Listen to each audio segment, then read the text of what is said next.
Hello guys, today I'm going to show you a few tips to do if you cannot find your Bluetooth accessory on INFINIX Zero 30.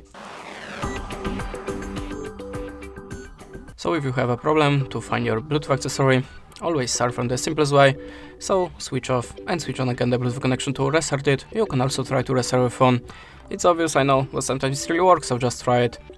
You have to be sure that your Bluetooth accessory has activated pyro mode, and how to activate pyro mode you will find the manual to your device or maybe on your YouTube channel, so just check it and be sure that your Bluetooth accessory should be visible for other devices.